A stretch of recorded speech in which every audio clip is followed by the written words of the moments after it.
Over 20 years ago, in 2002, Fallout 2 game designer Chris Avellone started putting together a series of documents filled with background material for the Fallout universe. He drew from various sources, including details from the original Fallout games, developer notes, and behind-the-scenes commentary. Over the span of 11 months, Avellone compiled what became known as the Fallout Bible. This compilation of Fallout knowledge was made available on the Black Isle Studios website, where fans could freely explore its contents, ask questions, and gain insights that the first two games didn't provide. It became a hub of interaction between fans and developers, fostering a deeper connection with the beloved post-apocalyptic world. However, when Bethesda acquired the Fallout franchise, there arose the question of whether or not the Fallout Bible's contents should be considered official canon. Emil Pagliarulo, the lead designer and writer at Bethesda, approached the matter with a measured take, explaining that not everything in the Fallout Bible would automatically be considered part of the established lore. Each aspect required careful consideration before being integrated into the overarching narrative. And while Avellone himself would later remark that the Fallout Bible was no longer canon in 2011, there have been quite a few instances where elements from the Fallout Bible have found their way into the official Fallout canon. Today, let's go over 5 times when the Fallout Bible was made canon. United Nations disband. The first entry for the Fallout Bible, known as Fallout Bible 1, was released on January 15, 2002. Within this first entry was a Fallout timeline table documenting significant events leading up to the start of the first Fallout. The timeline went over things like the American invasion of Mexico, the annexation of Canada, the Resource Wars, and so forth. And while these events are mentioned in the intro cinematic for the first Fallout game, there is one event on this timeline that was seemingly omitted from the original Fallout games, and that is the collapse of the United Nations.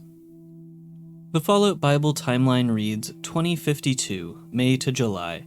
The United Nations, already suffering, begins to collapse. In a series of heated debates, many nations withdraw from the organization as the UN tries to keep the peace. At the end of July, the United Nations is disbanded. Believe it or not, the collapse of the United Nations was never mentioned in Fallout or Fallout 2. In fact, the Sierra Depot GNN transcript found in Fallout 2 specifically notes that the UN was still functioning as recently as 2077.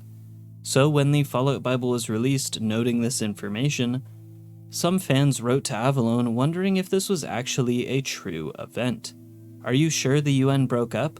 Yep, the UN broke up.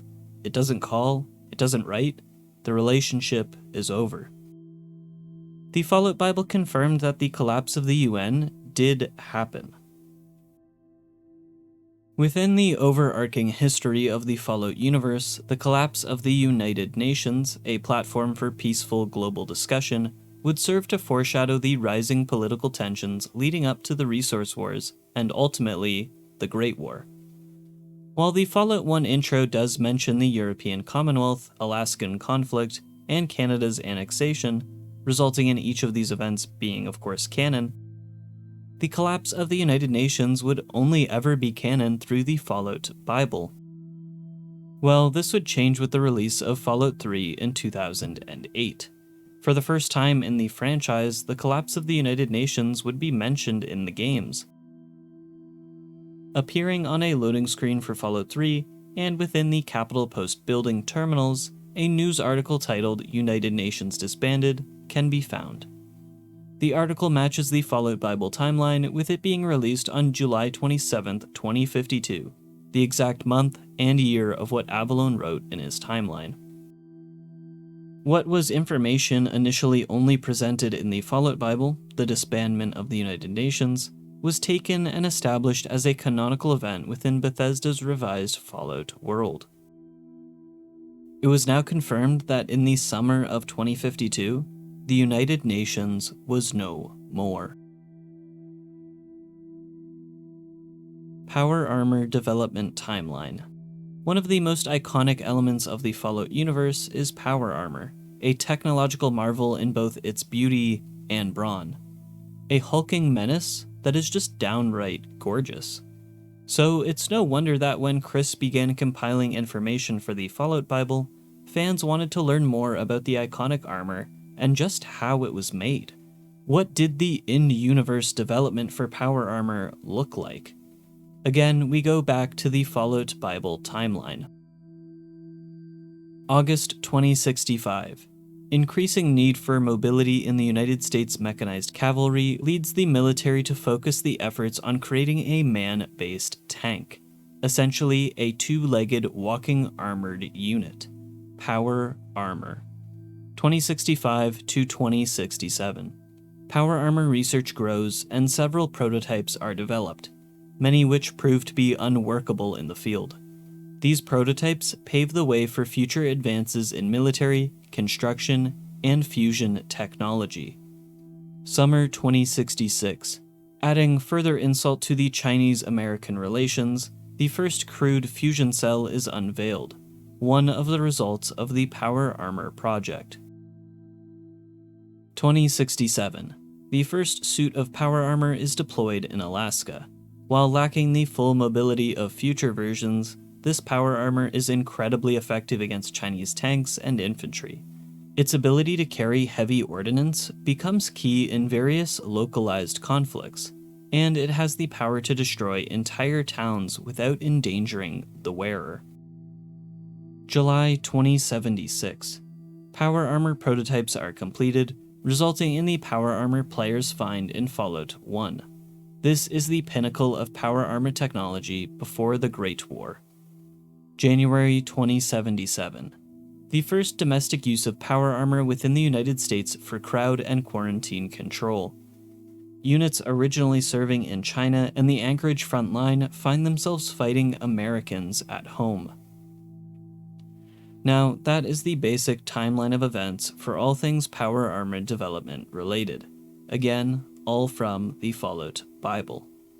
Now, if we piece together some bits of lore from Bethesda's titles, Fallout 3, 4, and 76, we can recreate a similar timeline, thus making the development of power armor as described in the Fallout Bible canon with Bethesda's revised Fallout world.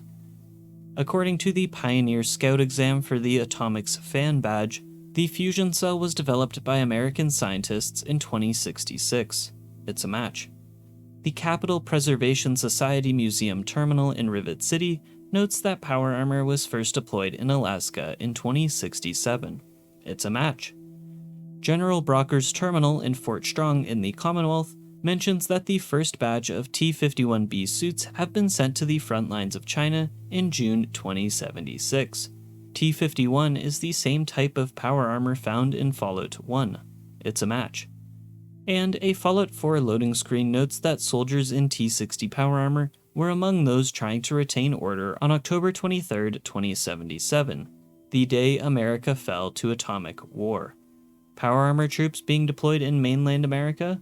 It's another match. What was only confirmed in the Fallout Bible timeline has been reinforced through all three of Bethesda's installments to the Fallout franchise. Chris Avallone's timeline of events in regards to power armor was officially made canon. Some vaults. But what about things not associated with the Fallout Bible's timeline? What else in the Fallout Bible was made canon? Well, again from Fallout Bible 1, Chris Avellone revealed a short list of some vaults. This list notes the vault number and its associated experiments. Included in this list are vaults found in Fallout 1 and 2, like Vault 8, Vault 13, and Vault 15. But also in this list are many vaults that have yet to appear in a Fallout title. Vaults like Vault 55, 70, 69, and so forth. Well, if you just take a look at this list, I'm sure you can see where this is going. More than a couple of vaults on this list would eventually make their way into a future Fallout title, post-Bethesda acquisition. Let's go over them by release.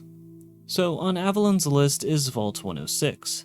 Its experiment reads, psychoactive drugs were released into the air filtration system 10 days after the door was sealed. Well, in Fallout 3's capital wasteland, one of the vaults is Vault 106. As you explore the vault, your screen turns a shade of blue, and you start experiencing several hallucinations. These include being attacked by your high school bullies, seeing several of your childhood friends running towards you, and seeing many of your fathers constantly busy at work. The reasons for these hallucinations would be explained through the vault's terminal entries. An urgent security notice reads, "To Vault Security. If any of our residents notice any unusual odor or faint taste in the air, please assure them that everything is okay." This confirms that the experiment outlined for Vault 106 in the Fallout Bible had made its way into Fallout 3's Vault 106. But Vault 106 isn't the only Fallout Bible vault to make it into a main series game. In fact, there are 2 more vault experiments in the games that can be first found in the Fallout Bible. Avallone's Bible has Vault 34, a vault where the armory was overstocked with weapons and ammo, and not provided with a lock. I think we can all remember this vault from Fallout New Vegas. As the former home of the Boomers, Vault 34 was a vault built with a heavy focus on gun culture and monitoring the effects of that lifestyle. A revolt after the army was installed with a lock would ensure the vault's downfall, leading to not only a mass exodus of vault dwellers who would later become the Boomers, but also many deaths. And the Fallout Bible also documents a Vault 29 with its experiment stating that no one in this vault was over the age of 15 when they entered. Parents were redirected to other vaults on purpose. Well, a holotape found in Appalachia's Vault Tech University mentions Vault 29, with a VTU student lamenting that after several job rejections, she's probably gonna end up as a janitor in Vault 29, cleaning up after a bunch of rich and obnoxious teenagers. This somewhat correlates with Avallone's version of Vault 29, stating that only teenagers inhabit the vault. In all 3 of these cases, these vaults were first mentioned in the Fallout Bible, only to later appear in the main series of games. What were vault experiments conceived by the original Fallout dev team inspired a handful of vaults for games released nearly a decade later. Parts of the Fallout Bible became canon. Where did Marcus go? In addition to compiling bits of lore, the Fallout Bible also served to answer questions from fans. After an installment was released, people could email and send in questions to be answered the next time a new part of the Bible was released. One of these questions was about what happened to the friendly NPCs at the end of Fallout 1 and 2. Specifically about Marcus, Tycho, Ion, Cassidy, and Vic. What exactly happened to Marcus is relevant for this entry. Chris answered this question by revealing the planned ending text for a bunch of characters. Marcus's end text read, "Inspired by the example set by the Chosen One, Marcus eventually traveled across the Great Mountains to the east, searching for the other refugees from the Master's army. You never heard from him again." By itself, it's a bit of a lame final note for such a beloved character. First introduced in Fallout 2, Marcus was a former member of the Master's army, the Unity. However, after the fall of the Master, Marcus took to the Wasteland. He would battle with a Brotherhood knight before the pair would become good friends, and together they would found the settlement of Broken Hills. Being the leader of Broken Hills was good for a while, until word of an anti-mutant conspiracy began to spread. Marcus would employ the help of a wandering tribal, the Chosen One, to investigate. After aiding the mutant with some problems, Marcus joins the Chosen One as they take on the Enclave, eventually destroying the oil rig. All that hard work together just to never hear from Marcus again. Not even a postcard. Come on, man. But with the release of Fallout New Vegas, it would be revealed what actually happened to Marcus following the events of Fallout 2. And what the Fallout Bible describes is not too far off. In New Vegas, it's revealed that Marcus traveled east to the Mojave, where he attempted to establish a supermutant sanctuary for those on the fringes of society. His first settlement, Black Mountain, would be commandeered by Tabitha, forcing the mutant to go to the mountains to discover a new one. Along with his first-generation mutant brethren, Marcus would settle in an old ski resort, calling the settlement Jacobstown, after his Brotherhood Knight friend. See, it's not too far off from the Fallout Bible. Marcus went east and, with the help of some other former Unity members, founded a new safe place for them to stay. Pretty similar. What was first mentioned in the Fallout Bible was now canonized 8 years later in Fallout New Vegas.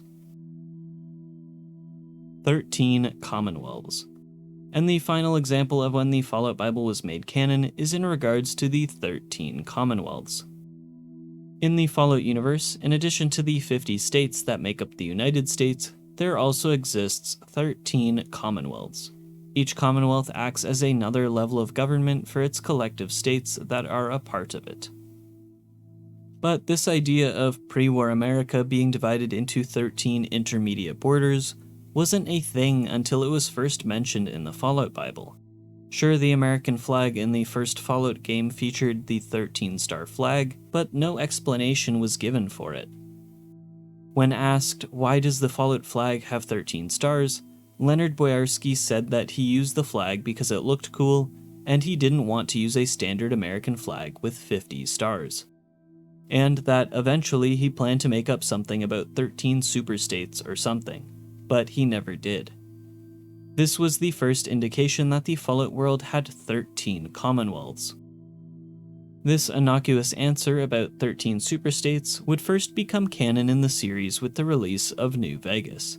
A Nevada state flag outside of Doc Mitchell's house notes that the state is part of the Southwest Commonwealth, and a sign in Red Rock Canyon notes that the area is part of a Southwest Commonwealth conservation area.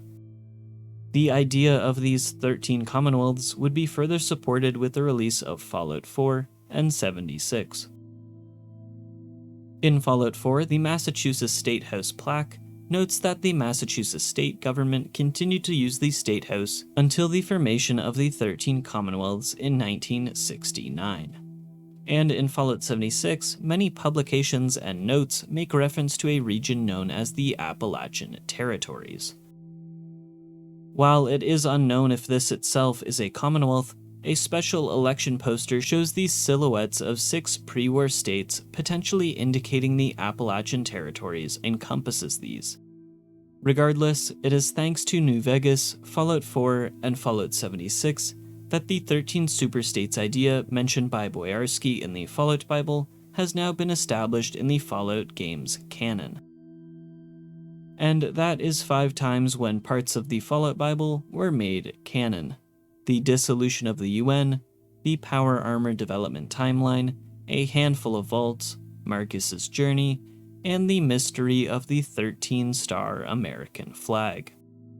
While the canonicity of much of the Bible's contents are up in the air, these are just a few examples of how the Fallout Bible has influenced the franchise many years later.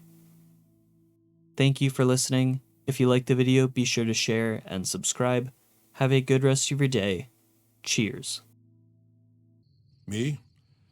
I don't really have a problem with the NCR. Set their sights a little too high sometimes, but they try. Legion?